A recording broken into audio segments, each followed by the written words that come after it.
స్నేహితులారా, ఈ సమయాన్ని బట్టి దేవునికి వందనాలు తెలియజేస్తూ ఉన్నాను. ప్రేమపూర్వకముగా మిమ్మల్ని అందరినీ వాక్య ధ్యానంలోనికి ఆహ్వానిస్తూ ఉన్నాను. మెలకువగా ఉండుడి అనే ఆలోచనను మీతో కూడా పంచుకోవడానికి ఇష్టపడుతూ ఉన్నాను కనుక ముగింపు వరకు దేవుని యొక్క వాక్యాన్ని మీరు ఆలకించాలని మీ కుటుంబ సభ్యులతోనూ తోటి విశ్వాసులతోనూ ఈ వీడియో షేర్ చేసుకోవాలని మనవి చేస్తూ ఉన్నాను. ఈ వీడియో మీ ప్రార్థన అవసరతలను కామెంట్స్ రూపంలో తెలియజేయండి. నమ్మకంగా మీ కొరకు ప్రార్థిస్తాము.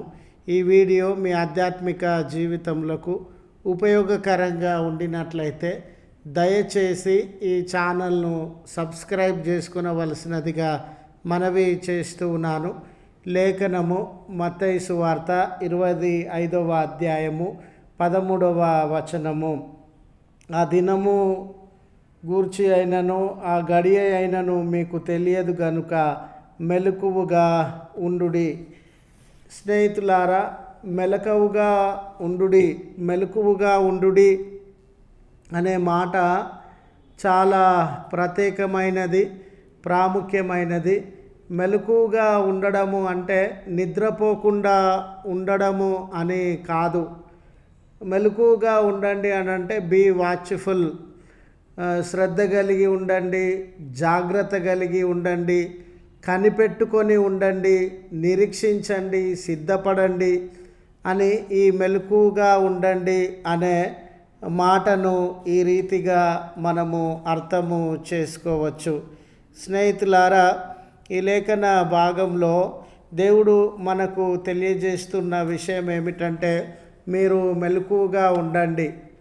ఎందుకు మెలకువగా ఉండాలని అంటే మన జీవితాలలో మనము జాగ్రత్తగా మెలకువగా ఉంటేనే విజయాన్ని పొందేటటువంటి వారంగా ఉంటాం. సంవత్సర కాలమంతా మనము చదువుతాం కదండి. ఆయా కళాశాలలలో, స్కూళ్ళలో మన పిల్లలు చదువుతారు కదండి. ఆ చదివేటటువంటి బిడ్డలు ఒక దినాన నేను పరీక్షను ఎదుర్కోవాల్సి ఉంది అని సంవత్సర కాలమా అంతా మెలకువగా ఉండి చదివినట్లయితే సజావుగా తన పరీక్షలను ఎదుర్కొని విజయాన్ని పొందేటటువంటి వాడుగా ఉంటాడు. ఒకవేళ తన సంవత్సర కాలమంతా ఎప్పుడో పరీక్షలు ఉన్నవిలే అనే అజాగ్రత్తతో సిద్ధపడి లేకుండా, మెలకువగా పరీక్షలు అన్న స్పృహ లేకుండా ఉండినట్లయితే తన పరీక్షల యందు అపజయాన్ని పొందేటటువంటి వాడుగా ఉంటాడు. చదవబడిన లేఖన భాగంలో స్నేహితులారా, యేసు ప్రభువు నేను తిరిగి మీ మధ్యలోనికి వస్తానని సెలవిచ్చినటువంటి మాట జ్ఞాపకము చేయబడతా ఉంది. ఆ మాటలో ఉన్న అర్థము ఆయన సింహం వలె ఈ లోకంలోనికి వచ్చుచూ ఉన్నాడు. ఆయనను ఎదుర్కోవడానికి మనమంతా మెలకువగా ఉండాలి, సిద్ధపడాలి.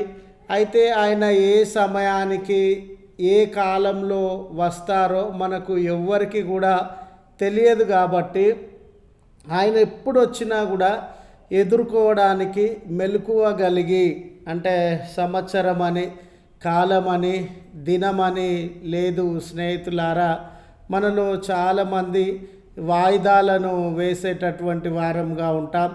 ఈ దినం కాదులే మరొక దినం, ఈ సంవత్సరం కాదులే మరొక సంవత్సరం, యవ్వన కాలంలో కాదులే వృద్ధాప్యంలో అని చాలా పర్యాయాలు వాయిదాలను వేసేటటువంటి వారంగా ఉంటాం. కానీ ఆయన వచ్చే సమయం మనకు తెలియదు కనుక ఏ సమయంలో అయినా, ఏ వయసులో అయినా, ఏ కాలంలోనైనా, ఎటువంటి పరిస్థితులలోనైనా మనము సిద్ధపడి ఆయనను ఎదుర్కోవడానికి మెలకువ కలిగి ఉండాలని మనవి అందజేస్తూ ఉన్నాను. ప్రభువు రానై ఉన్నారనే సంగతి మనం మర్చిపోకూడదు. అలాగుననే ఆ సమయంలో ఆయనను ఎదుర్కోవాలనంటే మనము పరిశుద్ధులముగా, అనింద్యులముగా ఉండాలి.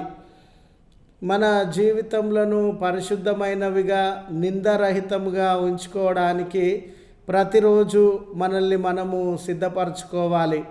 ఈ 10 మంది కన్యలకు సంబంధించిన ఉపమానంలో 5 మంది కన్యకలు జాగ్రత్త కలిగి, ముందు చూపు కలిగి, ఆయన ఏ సమయంలో వచ్చినా ఎదుర్కోవడానికి సిద్ధపడి మెలకువ కలిగినటువంటి వారుగా ఉన్నారు.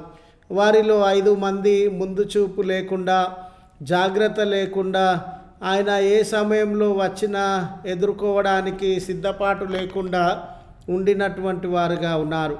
ఎవరైతే మెలకువగలిగి ఉన్నారో, ప్రభువును ఎదుర్కొని ఆయనతో కూడా మరి ఆ ఆనందంలో పాలు పంపులు పొందుతూ ఉన్నారు. మెలకువ లేకుండా, సిద్ధపడకుండా ఉండిన 5 మంది కన్యకలు ఆ ఆనందంలో పాలు పంపులు లేక త్రోసివేయబడినటువంటి వారుగా ఉన్నారు. మన జీవితంలో ఆయన రాకడ సమయంలో మనము త్రోసివేయబడకుండా మెలకువ కలిగి ఆయనను ఎదుర్కొనే బిడ్డలంగా ఉండాలని గుర్తు చేస్తూ ఈ మాటలను ముగిస్తూ ఉన్నాను.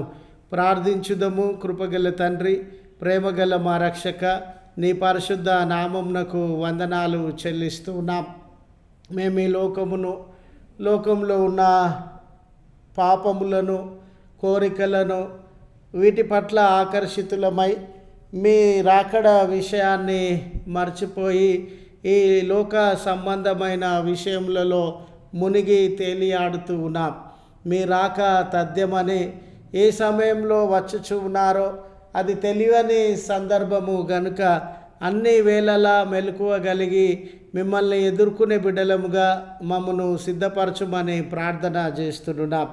ఏ బిడ్డలు ఈ ప్రార్థనలో ఏకీభవించుచు ఉన్నారో వారిని, వారి కుటుంబములను ఆదరించుమని, వారి కొరతలను దూరపరచుమని, మేలును సహాయాన్ని మీ నామమున వారికి అనుగ్రహించుమని క్రీస్తు పేరట వేడుకొనుచున్నాము తండ్రి. ఆమెన్.